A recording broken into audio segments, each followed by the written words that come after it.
Hi everybody! How are you all doing? I'm gonna connect with fairies today, and I thought I'd do something different. So, all right, I have my cell phone here, and I'm gonna put 15 minutes on my timer. And so I've been doing a lot of super long messages, and I would like to share some shorter ones because not everybody has the time. And so to get from beginning to end of that message, it's kind of nice to have some that you can just nip into that video and it doesn't take you a big chunk of time. So I was going to connect with, okay, just hear me out here. I've got my timer, right, for 15 minutes, and I was curious to see if there is like a fairy of time that would like to share something with us in 15 minutes. Would I be doing that fairy justice if she wanted to talk for 20 minutes and I only gave her 15? Would that be fair? Should we see what happens and just see what happens, and then if she's not done yet, we'll just let it go? I don't know. So, but I wanted to see. I wanted to just see because everything exists in an infinite universe. Everything does, okay? Even fairies of time. All right, so I'm going to get this started. It's about to start. Okay, there it goes. Oh, it's on vibrate too, so it's not going to freak us out too much if it goes off. You ready for this? Okay, fairy of time.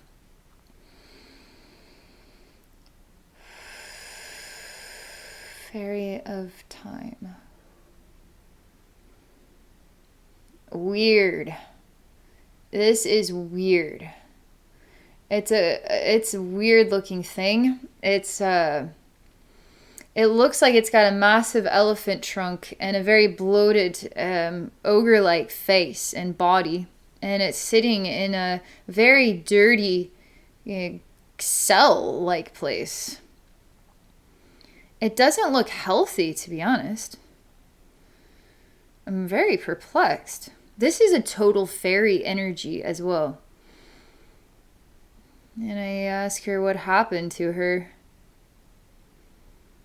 She's unable to speak because of her deformities. I just pick her up and I hold her.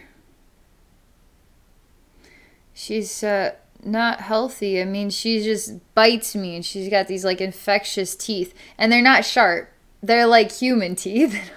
And so it's even weirder that you have like some infectious animal bite that's not even got sharp teeth. And it's a fairy bite. It's weird. I tell her I came here to explore a fairy of time, and my higher self guided me to you. I'm meant to be here. Maybe you could help me understand. Why do you think that I would be meant to be here? She shows me imprisonment, and it was very, very hard. There's something about very long nails, and she's like scratching. She's kind of scratching at my face, but it's almost like clawing to get out of something too. It's painful. I'm going to just slow everything down and just touch her heart.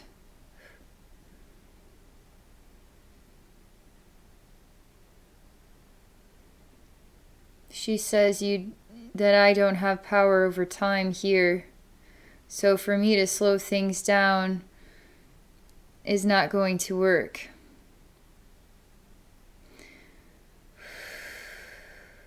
And I say I make the decisions. This works for me, so I'm going to do this. So I'm literally breaking the scene down, believe it or not. Usually when you slow things down, you'll see what is beneath the surface of anything in an energy realm.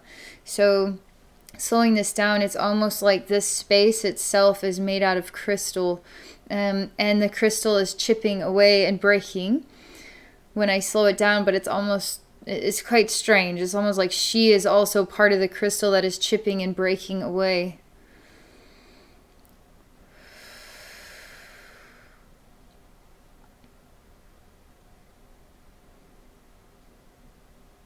I continue to slow things down in my own way.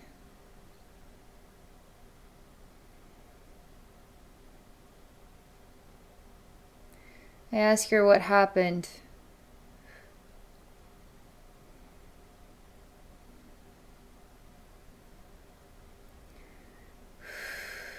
This is getting strange because there's just a lot of gruesome images, kind of like a bloody pathway. There's a little girl, and then there's sort of like she kind of does this with the finger across the neck, so her head got cut off, and then the head and neck are like detached from the shoulders, kind of thing, and then there's just blood everywhere.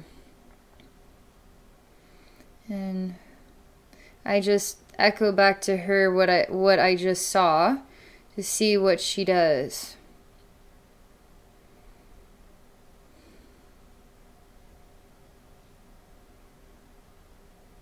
She's starting to get really gross looking, like a really gross nose and like a witch figure.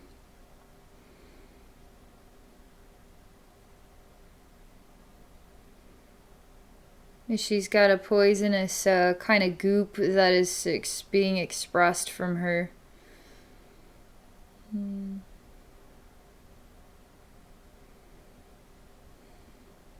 just going to accept her as she is.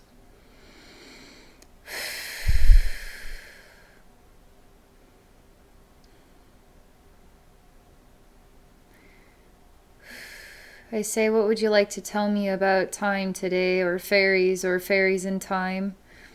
What would you like to tell me? I'd really like to hear what you have to say.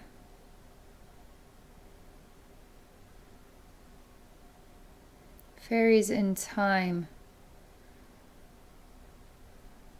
So there's this concept that we don't ever think about with fairies. They have fairies that it's like the human race could go to war, but the fairy race never would, right? But it's almost like even fairy realms can explore pain and suffering experiences too. Even fairies could become transformed and ill over time. That they could, some fairy incarnations could have those experiences in time.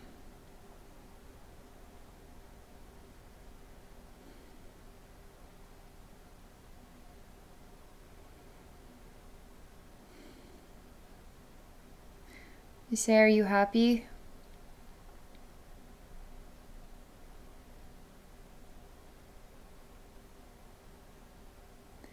It's almost like a really stinky egg, but nobody had come to sort of crack it to release these like inner pent-up fumes. And just me being here with her is just allowing her an opportunity to release a lot of pent-up old energy and even explore starting anew, something fresh, different. She doesn't know what that is.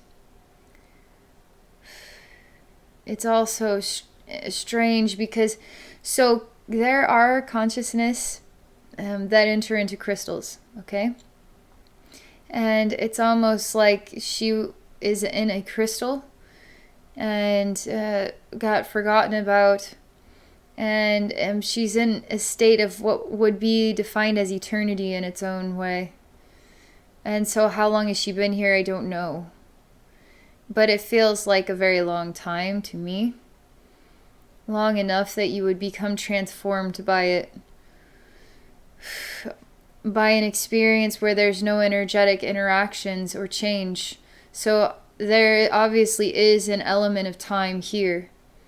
Because in eternity, it's sort of like a continued thought forever. And nothing will alter it until you go into that continued thought forever and change things. And so in realms of time, you can become transformed over time, okay? Or you will stay the same forever in an eternity state. So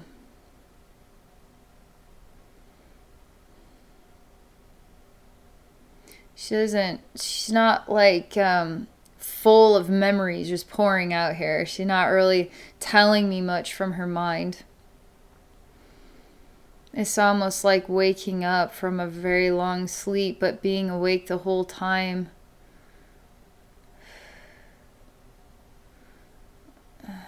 I'm going to continue to try cracking this open.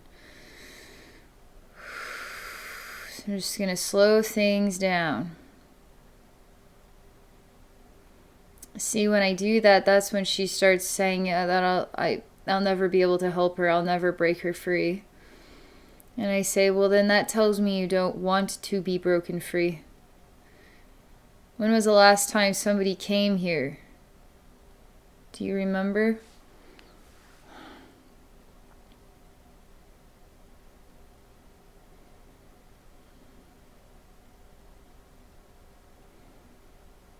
I do something, and I become an echo of herself, and I say, I want to be set free.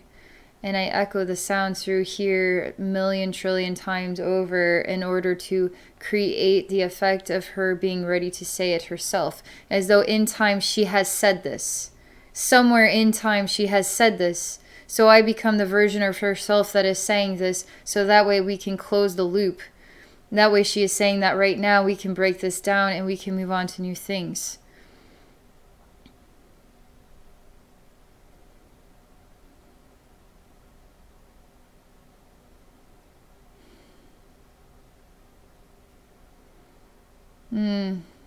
You see a woman in a really beautiful, very intense, rich red dress. Super rich red dress. With a red rose. And she has red lipstick on, and she has the red rose sort of in her mouth, like she's doing one of those tango dances or something. She's in a pretty garden. I mean, there's something 80s going on here because she's got like high-heeled pumps. I don't even think we call them pumps. They just call them shoes. And she has kind of like bigger hair. She got a lot of hair. It looks really cool, like a rockin' 80s rocker or something. Like she's got a lion's mane, but it's like dark brown hair. All this intense red.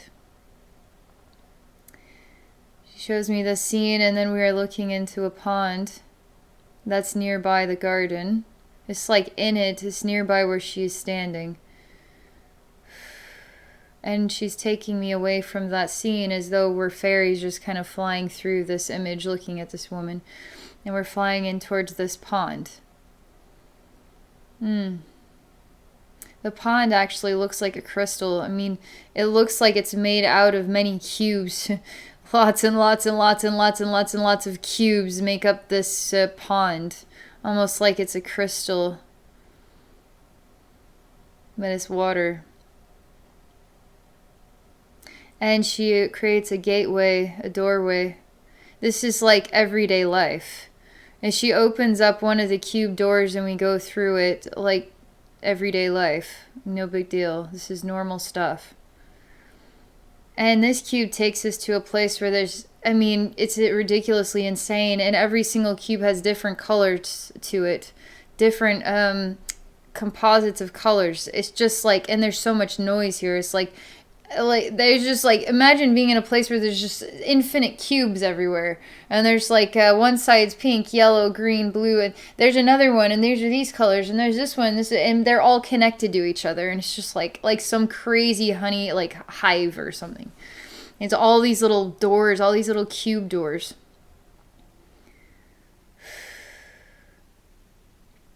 She says she always knows where she's going. She shows me herself looking a lot different. She's a light blue color, kind of like an aqua blue hair. She doesn't look like a fairy to me. She, like we would see a fairy, she's like, fairies are these like gorgeous, cute little like women, right? They're like super adorable, like really, really good looking little cute things. Okay, well, she's got a really kind of like a witch-like nose and some like hair on her face. But this is like normal. It's like no big deal. This is every day. She's different. I mean, I don't want to describe her. I mean, what does she look like to me in the face? some sort of animal, but also human-esque.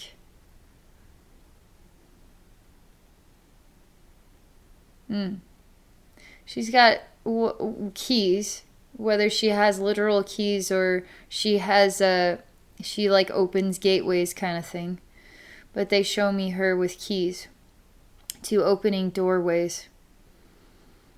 And she's constantly opening doorways, like it's like an operator patches you over to this person, to that person, this other person. She's like opens this doorway, opens that doorway. She just knows which doorway and when to open it. And she does this, like she never gets tired of it. She just does this. And she shows me carrying a bucket. And there's something different about this day. And it's something much different. Almost like she kind of became ill. Like she wasn't feeling herself in her heart. And something changed and she got very heavy like a stone. And she didn't have the ability to open the doorways. She just started to fall. Oh! Our 15 minutes. It scared me. Okay. We're going to find out what's left here. We're going to keep going. All right, so her heart became like a stone and then she just fell. That's what she sang. She started to fall and then she forgot. I mean, it's silent down here. It's silent like an unknown. It was definitely new to her, but she doesn't have the same reactions to things. Like, she's just simply in the dark, that's all. But this is new to her. That's all. That's the only way to describe it. This is new to me. And that's how she reacted.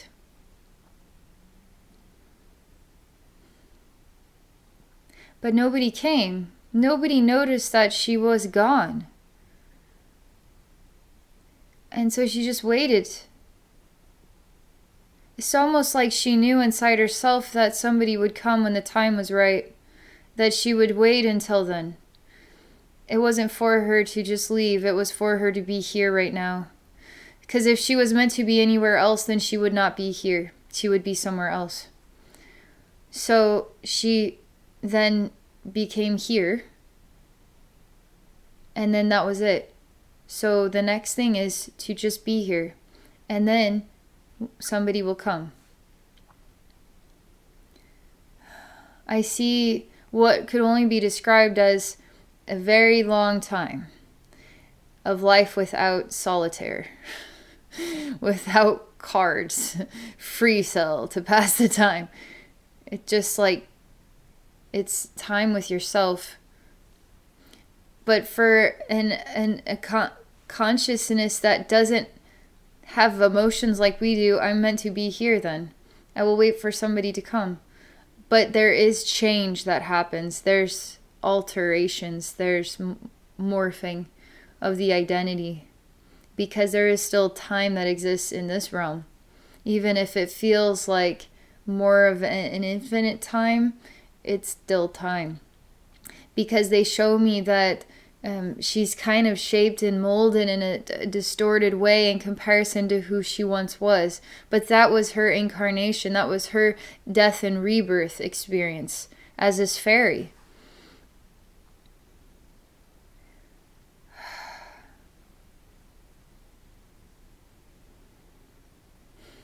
She asked me if I'm the one that was supposed to come.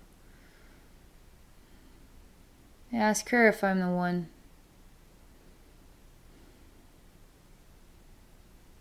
Man, she got sick down here, clearly. Because she's challenged to make a decision for herself. That was part of her soul learning. So when things changed and she fell like a stone, it was like the next thing was to wait for somebody to come when she could have left at any time. So her soul had to learn a really hard lesson. So when I echo this back to her, she instantly gets so angry, so mad. Like she can't decide that for herself. She needs me to tell her that I did come here to help her. It's like I need to tell it to her in this way, that I won't do that. But yet I'm revealing to her that I am here to help her. But it's like she has to say that for herself. She has to acknowledge that for herself.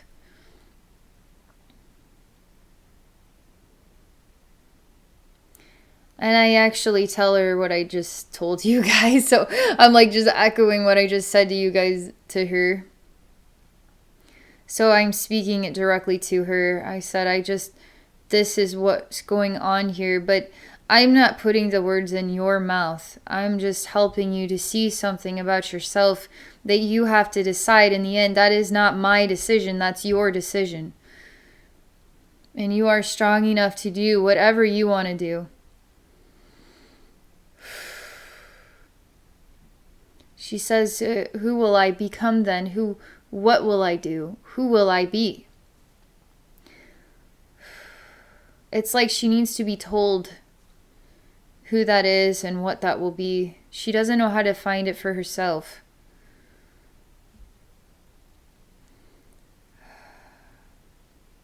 Say, tell me something that you really enjoyed about your memories. And I show her what she showed me, and the woman in the red dress in the pond, and the cubes and the doors, and the keys, and the way she looked to me. She starts to get kind of nauseous.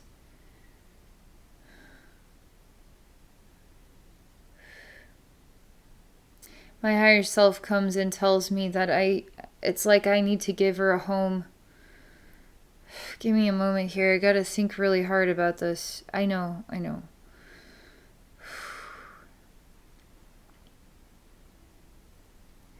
know a place where she can heal. A place where other fairies can help guide her.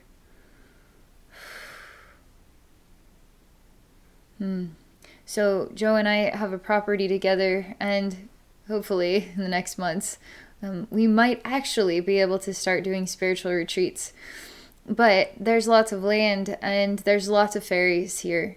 And so I'm going to, I'm bringing her to our land to heal. And there's a white horse spirit there. So there's spirits that she's unfamiliar with, like a bear spirit too. She's really unfamiliar with all of this. She's never seen any of this before. It's like being on an alien planet where nothing is at all familiar to you. Zero familiarity.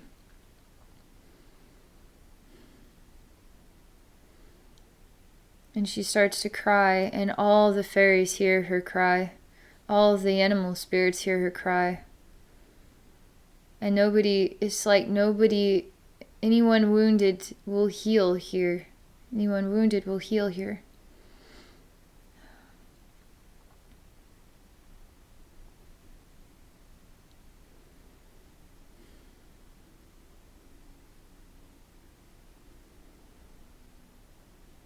She needs a long time in the sunlight and with others who understand to help her.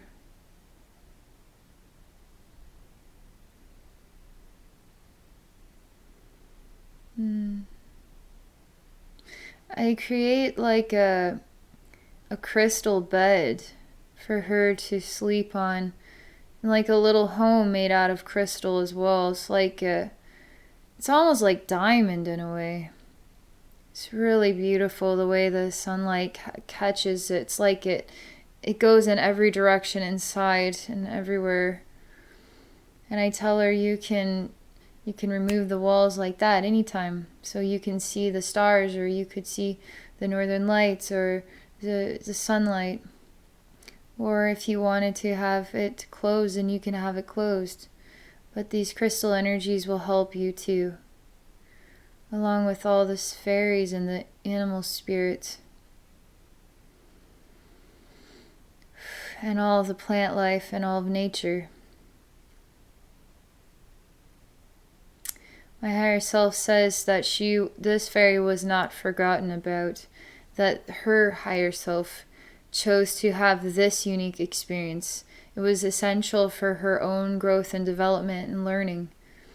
And that it could be defined as it's like let's say human beings are taken from Earth and now suddenly taken to a totally new place, but this totally new place is as surreal and beautiful and healthy and healing and full of love as heaven, but it's a real physical place. It's like it's a dimensional space where she could exist, and it would be that surreal. It would be that like night and day.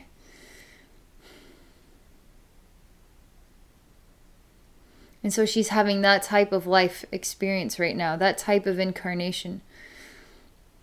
But I mean, do we define this as one life or multiple lives? She seems to be the same fairy, but very specific experiences that transition into the next one and then into the next one.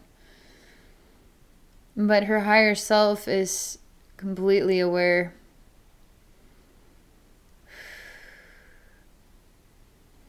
Your higher self is asking me what the value of this message is. What the value of knowing her is.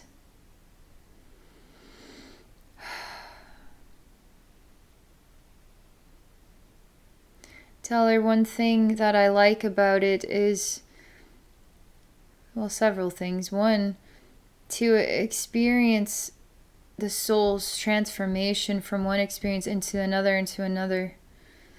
The awareness that all things have a divine time. And that we learn through these divine times. And it's like when you think that it's gotten to the worst of times, you will be transitioned into the best of times. You have to, it's like to trust in the process of the balance of the universe in a way. There is birth, there is death, there's rebirth. So life has these moments where we are challenged, we conquer the challenge, we are set free. Until we are challenged again, we conquer the challenge, and then we are set free. So here is the same. Same goes here. I ask her if that's a good interpretation. That's my value. I say also like the idea that this land is healing a wounded fairy. That actually makes me really happy to know that. It makes me really happy.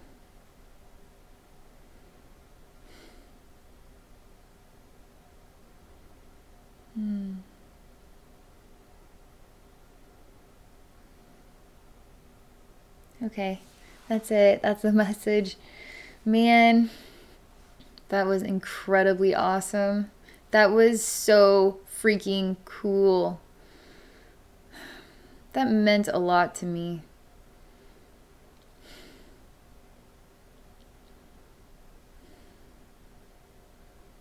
I gave it 15 minutes. There was way too much value. The value of the message and the story and following this all the way through was more important than the time it took or time itself. So maybe that's another part of this message about time. Okay. Thank you for joining me in this journey. I hope you enjoyed it. If you're interested in exploring a psychic session with me, please visit me at my website at abbeynormalswisdomquest.com. Okay, thank you again. Have a great day.